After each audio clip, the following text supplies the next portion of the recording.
And we are live. It's your favorite insurance agents, Darnold Jr. and Michelle DeSalle, the Wealth Tattletale. And we are in the same location, two different cameras. So we're testing out new things. We're fancy. Moving on up now. So if this is your first time watching the show, this is a show about financial literacy where we educate you about anything personal finance related. And today we have two gurus. Oh my gosh, we're so honored and blessed to have them on our show. So let's go ahead and dive in and get lit.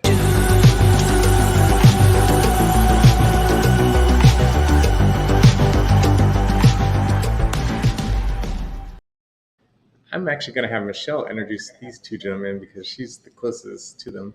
Well, all right. Well, today we have in the studio the Texas real estate king, Mr. Larry Brooks, a phenomenal man. Hello, and thank you for being here. Thank you. Thank you for having me. And next we have another phenomenal man, Mr. Ric Davis. He is also a real estate guru, and he has availed himself today. Thank you so much, friend. How are you? Thank you so much for having me. It's a pleasure. So today, our topics, we have two topics because I just wanted to give them all the gems that I could at one time because I know I may not always get you guys in the same room because you're both doing such great things. So we have two topics today. One is wealth building strategies, and we're going to pick your brain, Rick. And the other is optimizing your brand. And I don't see anybody doing it better than the Texas real estate king, Mr. Larry Brooks. So, Larry, tell us who you are and what you've been doing.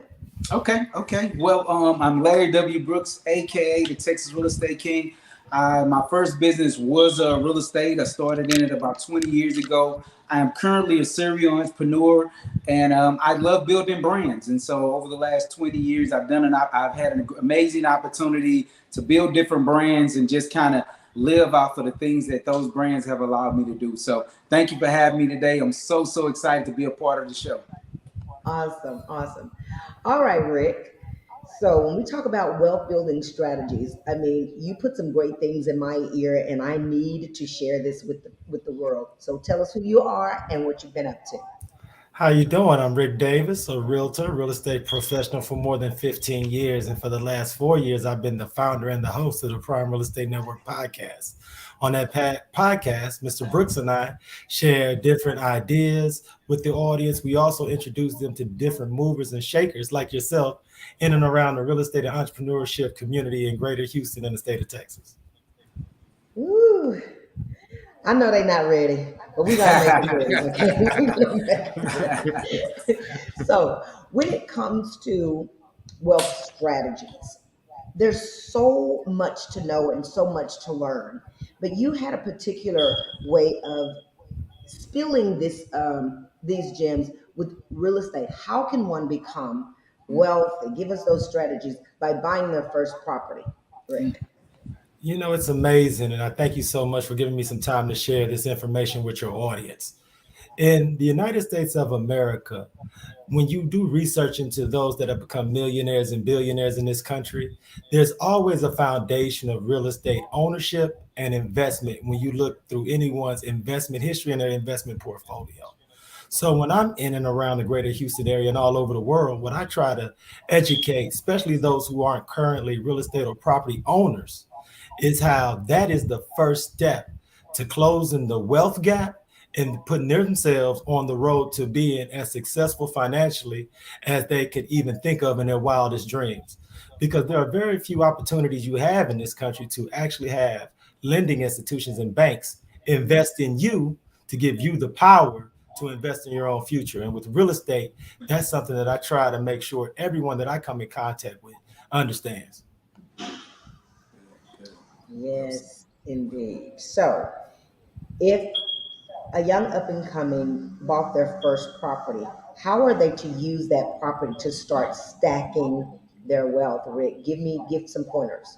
Well, it's really a lot more cut and dry than a lot of people would think in the audience who may not necessarily be as experienced investing in residential real estate.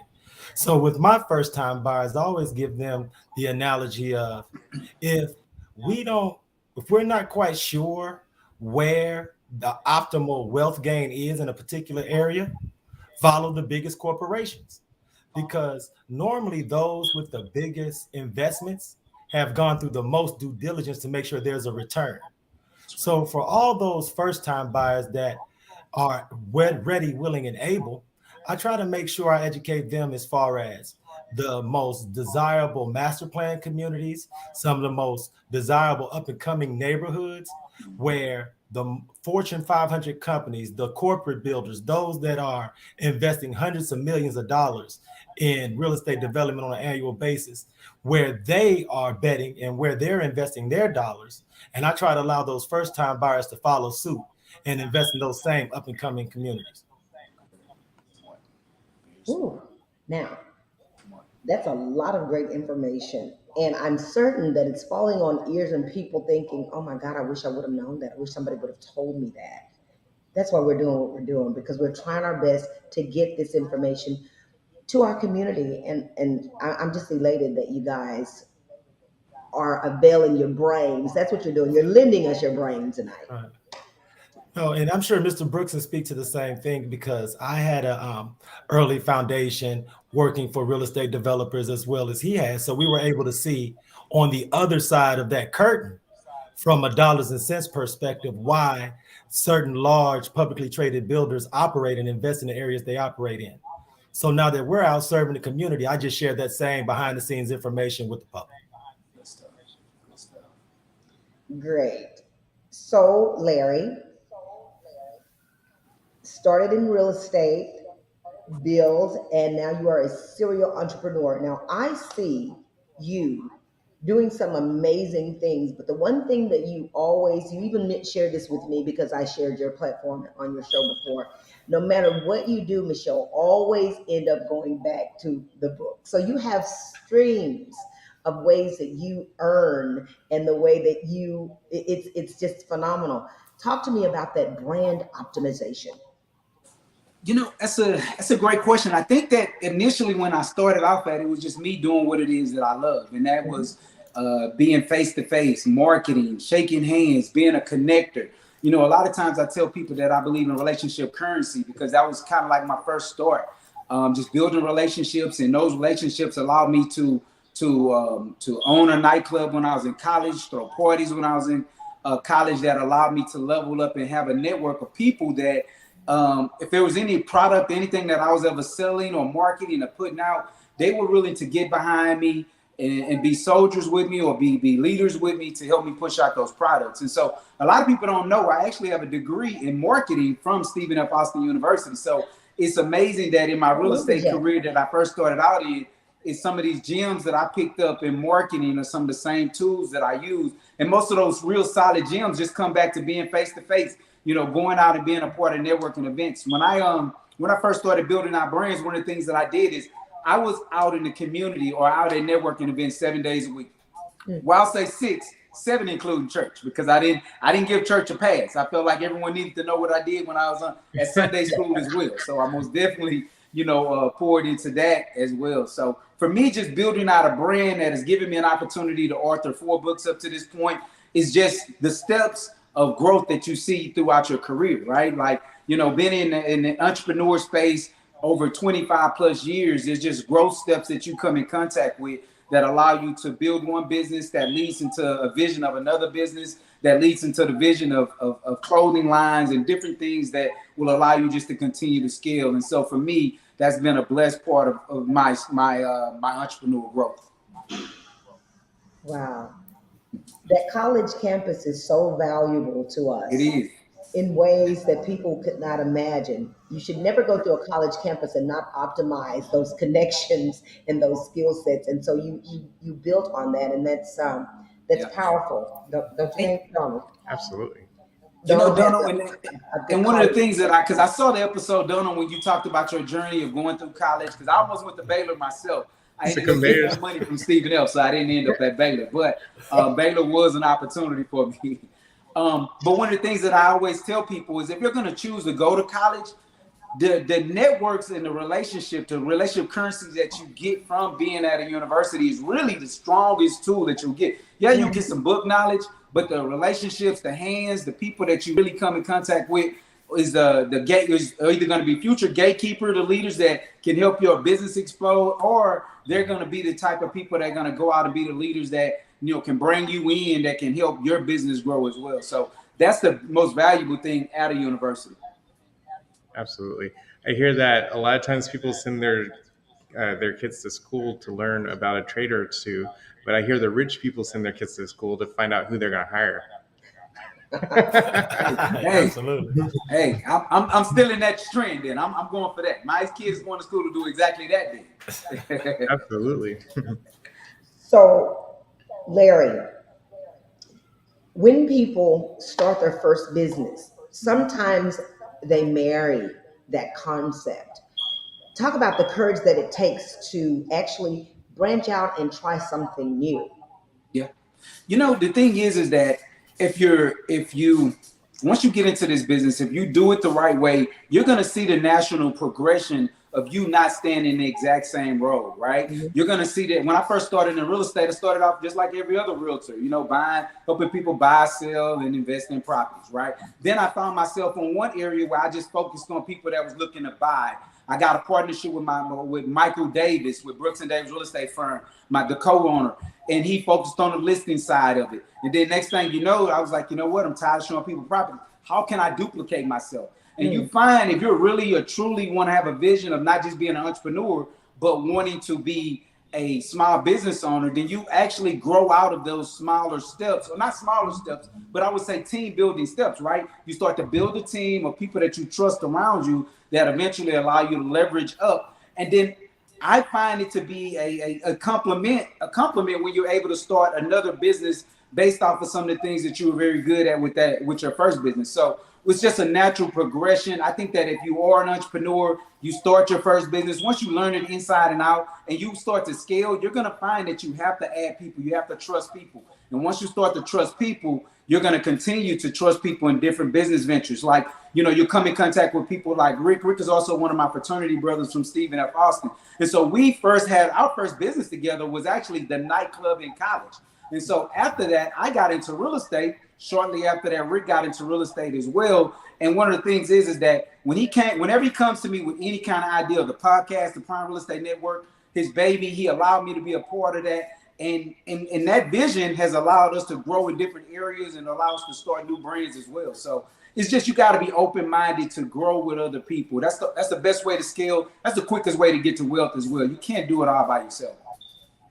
I'm so glad that you said that. That is so powerful because I want to ask Rick, when we talk about visionary, you guys were young visionaries. How does one cultivate the visionary within themselves? It's great that you asked that question because I've known Larry for so long that the way his mind works to me isn't foreign. But when you ask that question, it takes me back to when we were a lot younger, 18, 19, and 20 years old. And one of the things that now I can appreciate is the fact that as a group, we were all open-minded and non-judgmental.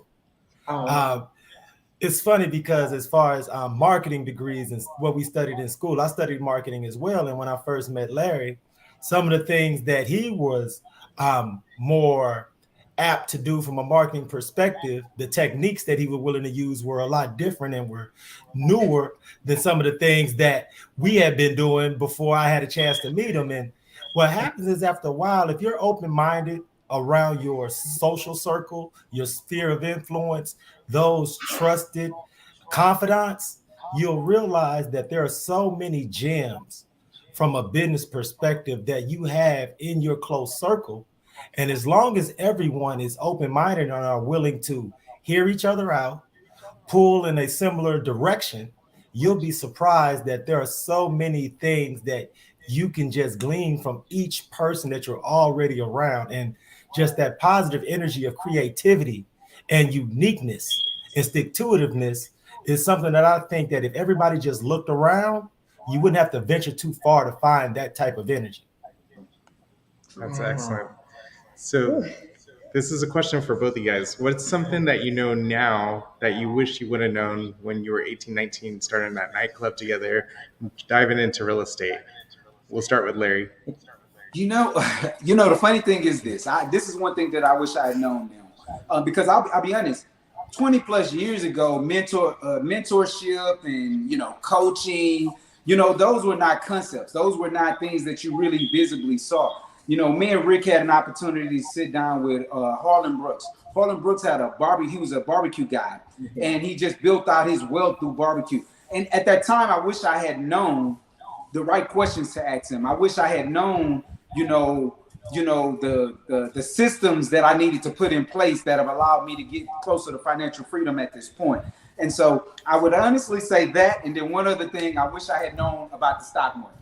Had I known about the stock market, I would have invested in that thing right after school and the things that I would have known. So yeah, that's what I compound the interest, right? Yeah. And Rick, how about you? And I thank you so much for asking me that question. I've given that question a lot of thought over the years, and the answer that I always come back to is I think about the great actor Lawrence Fishburne. He used to be in a movie called Boys in the Hood back in the day. I don't know if everyone remembers that movie. I remember that. But it was a very powerful scene where he talked to not only his son, but his son's friends about investing in real estate and gentrification. And how the neighborhood where you may reside, even though television may tell you it's undesirable, even though when you go outside, it may not look like the utopia that you have in your imagination, but investing in your own neighborhoods, investing in your own people. If I had been able to take heed to that advice from the great Lawrence Fishburne in 1993 or 94, no telling where Larry and myself will be right now. So when you ask me that question, I always go back to that scene in the movie Boys in the Hood. Absolutely. Hey, Rick, that's a great point. Because whenever I see that scene at this point, it just hits home. I think about Third Ward in Houston, Texas. I think about Sunnyside here in Houston, Texas. All of the communities where I laid my head at as a child. And Lawrence Fishburne gave us a layup to what that vision would have looked like right now. He said all of the terms that we currently use in society in 1993. Wow. Wow. He's a prophet.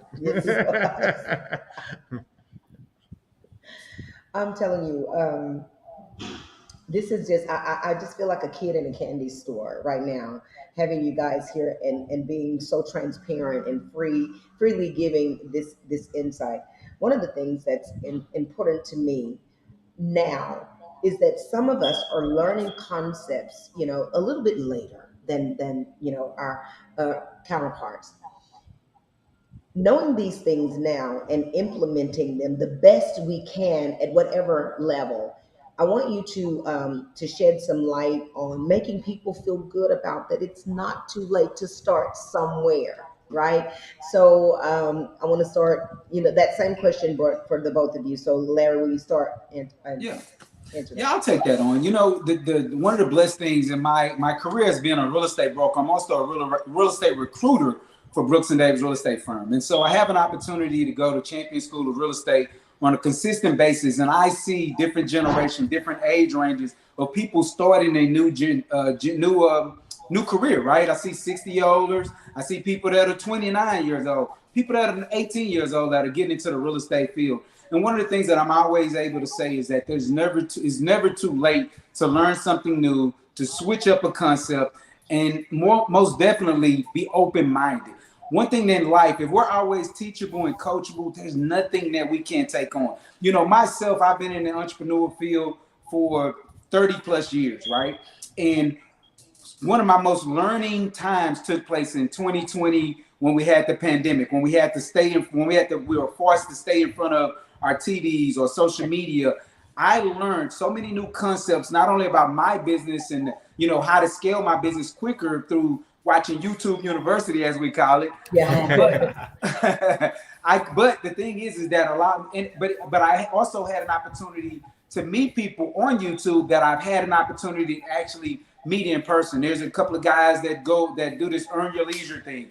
I had an opportunity of meeting them, a good friend of mine, Chris Senegal. And so I really had an opportunity to meet people down to earth that has allowed me to even scale my portfolio when it comes to my real estate investment. Now, you would think this guy's been in real estate his entire life. What more can he know or not learn about it? Well, there's things that I just don't know. Development in some cases was not my strong suit, but I had an opportunity to be open, to be teachable and coachable, and I've learned development, right? I've had an opportunity to be teachable and coachable, and I've learned how to do stocks and focus on how to level up in other businesses as well. But it's never too late for you guys to go out and explore. We're too young. We're not too late until, you know, until they're saying the prayer is over us, right? It's not too late. Let's go. Fantastic answer. Go ahead, Rick. Well, it's just this conversation as a whole just takes me back to one of the ideas that Larry introduced earlier in the interview, and it comes down to relationship currency. So, everyone in your audience, I want to talk to them and urge them to start developing relationships with banks and financial institutions. Now, for those in the audience who may be unfamiliar or have not had the opportunity to start developing these relationships, I would urge them to start with the bank where you have a checking account. Simple as that. If you can go in your wallet, your purse, and find a debit card from a bank where you have a checking account, savings account, go into the branch. Start developing relationships with the branch manager, those that are in charge of lending and loans, because these institutions would love to invest in their customers. And having those type of relationships open up the doors to investing in real estate and any other thing that you feel like you would want to invest in to help better you and your family's future. So if you have an account with a credit union, if you have a car payment and the bank that you pay is a credit union, the fact that you have a car payment that goes through that credit union, 9 times out of 10, you automatically become a member and can enjoy all those member benefits. So first things first, if you just apprehensive or you have anxiety about going in and talking to a bank manager or a lender, just start off where you have something as basic as a checking or savings account. Give them a call, set up an appointment, and you'll be surprised how excited they would be to have you come in and talk to you about all the different products and services they can provide. Thanks. Wow. So we actually have a couple of questions from the audience. So let's go ahead and share some of them.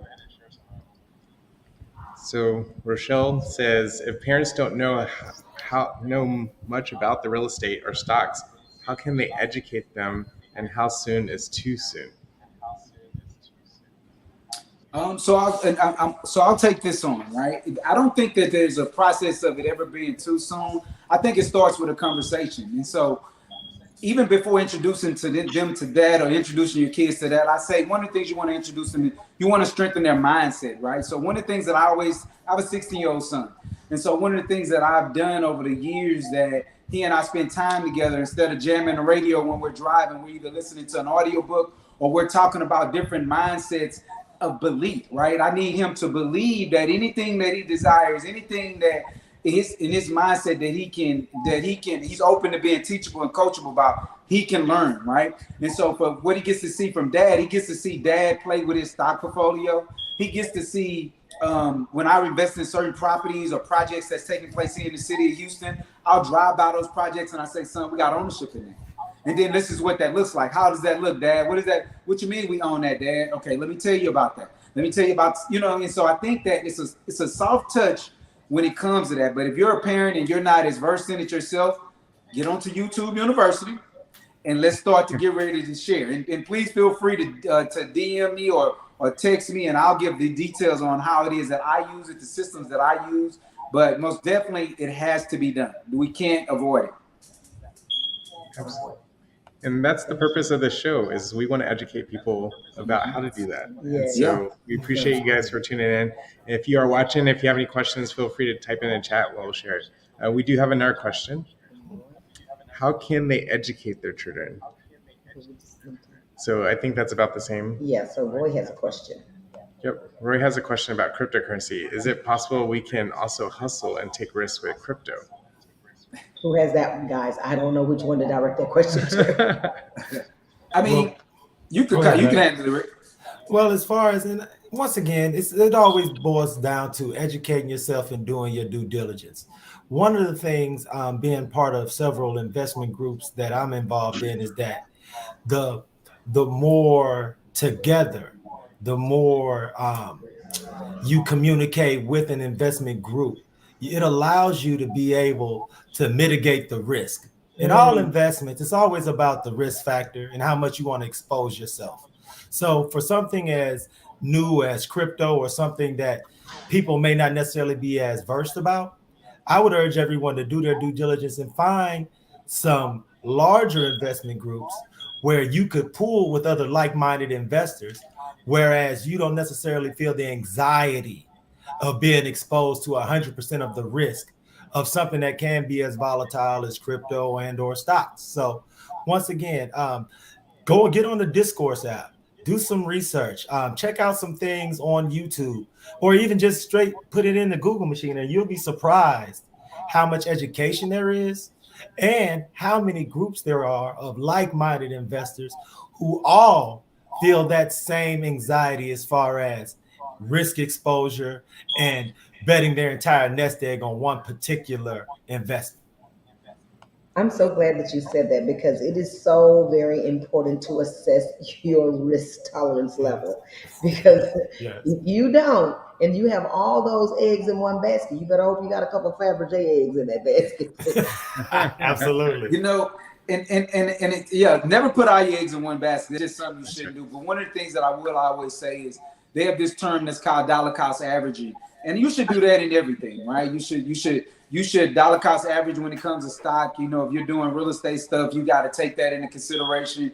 But one of the things that you most definitely should never that you should most definitely set a budget to the side for is educating yourself. I don't care if you have a job that's a 9 to 5 job. Find a way to educate yourself when it comes to spending money, going to conferences. One of my secret sauces when I was first building our businesses is that I attend conferences. I always attend conferences because I'm meeting people there that are willing to share gems with me that maybe I can't find in my local market, or maybe my local market don't know about it, right? Yeah. So I want to say that you have to invest in yourself. You have to invest in your knowledge. You have to invest in being around the right people. And sometimes that's where you make those connections that Rick was talking about. That's where you may meet those people that you can find that'll be like-minded, that's willing to share you some, be willing to share different dreams or different gems that they're doing that has been successful with them, and be open-minded to it. Like, I mean, and be really transparent, right? Yes. If I'm taking some gems or some secrets from somebody, I want you to be transparent. I want you to show me what it looks like. You might have to show me a couple of digits in the bank account for me to see the division is Right? real. But you know what I mean? If it's real, you ain't got a problem with it. That's just my thought. Talk about it. Talk about it, Larry. I love it. I love it. So we have a couple more questions. Absolutely. How much money should we have to begin investing in real estate? Ooh. Oh, well, it goes back to the one of the previous questions, and it talks about there is no set amount. You can go to several what they call real estate investment trusts. They have different investment companies where they'll point you in a direction where, let's say you have something as a small of amount as $5,000. They will show you groups where they're allowing people to invest that sum of money to join a larger collective. Mm. Once you are able to get some experience, see how you enter the marketplace, how you go about exiting, your exit strategies, how profits are divvied up, then at that point, you'll have not only a larger nest egg, but you'll have the education and the experience behind you, where then you may be able to make a larger investment independently or go on a solo venture. But if the resources and the funds are something that you're considering that you may feel like would keep you from getting involved in the investment industry, start off with a group of like-minded investors that'll allow you to get in with a minimum initial investment. Once you see that that group is moving forward in a fashion that you feel comfortable with, then over time you can start investing a bit more and become more vested. And before you know it, you'll be like Mr. Brooks, investing in large multifamily development. Called Hey. out. Put him out there. Put him out Called there. Put him out. out there, Rick. But being in the real estate field, that's a very common question that we always get. How much do you need? And the thing is it varies, right? Definitely. Now that I'm aware of what REITs are, real estate investment trusts, sometimes I'm like, maybe you want to start there as you do your research, right? A lot of times when you think about it, I remember Carlton Sheets, right? This guy back in the days, a lot of y'all too young to remember Carlton Sheets, but he was one of the very first late night shows that would come on TV and talk about getting into real estate with no money, right? Yes. I didn't understand what that concept means, but now that's a version of wholesaling. It's basically saying you go out, you get a contract. That's a way of getting into real estate investment with no monies. But here's the thing. Everything is going to cost something. So you got to at least pay the money to get the knowledge in order to understand how it actually works for that system to work for you. So, it just depends on what level of real estate you want to financially get in at. But like Rick said, I think that partnerships is the quickest way. So you may be a person that's able to be a wholesaler. You might not financially have the money, but you have friends that have the money. That's kind of how that would work for you too. So I agree with Rick on that. Excellent. Oh my goodness, I'm just so full. I know the audience is just so pleased. People just asking questions, and we can't get to all of them. But just allow me to say that I'm just glad I know y'all, right? Hey, Thank you are a friend, no doubt about it. But Definitely. that you would, grace us with all of this knowledge. I'm just so tickled pink tonight. I love you guys for this. This is amazing. Thank you, Queen. What we doing next? Can we get another question, or do we just have to say bye? Yeah, I'm full too. I think that was amazing. Y'all dropped so many nuggets of wisdom. And where the rubber meets the road is application, right? Yes. Like you Yeah. can hear great information, but if it goes in one ear and out the other, then it's not going to change your financial future. Right. But if you actually take what these guys are talking about and apply it to your life, that's when you're going to go to the next level. That's when you're going to level up in your financial house. So we appreciate you for dropping gems and help us build our financial house. And how can people get in contact with you? We'll start with Rick. Well, everyone out there, I want to thank you for sharing your platform with us, Dr. Michelle and Darnell. If you're in the audience, you'd like to reach me directly, you can reach me directly on Instagram at Prime Real Estate Rick. Once again, if you're looking to buy, sell, or invest in residential or commercial real estate, please reach out to me directly on Instagram at Prime Real Estate Rick. And I look forward to speaking with you. Excellent. And Larry, how about you? Yes, indeed. And I also like to say thank you all so much for having us on the show. For those of you that may be new viewers, new listeners, you want to go back and look at some of the past episodes. I tell you what, it's amazing. I've had an opportunity to go look at some of the past episodes, and the guests have been gem droppers. So you can go back there and start your financial education right there. And then if you have any questions or resources, or ever need any resources that I offer, you can go to LarryWBrooks.com. I do free consultations. You can also follow me on IG, on Instagram. Now, again, I enjoy life, right? I've been blessed to have an affordable life to do the things that I want to do. So I go and I have a good time, but feel free to reach out to me. And of course, my cell phone number is 281-924-4954. Feel free to text me at any time and I'll reach back out to you. But I do appreciate being a part of the platform. And I always want to be an open book for anyone that's out there. Excellent. Oh, thanks. Well, we appreciate you guys for taking time out your busy schedules to be on the show. And you guys dropped so many nuggets. Like I have so many shorts I could create out of this one little episode. So I hope you guys continue to prosper and have amazing success. Hang out in the waiting room for us. Hold on a minute, okay? Don't run away too quick. Yep. No Hang out in the problem. studio with us a little bit. So if y'all got any gems out of today, go ahead and smash that like button.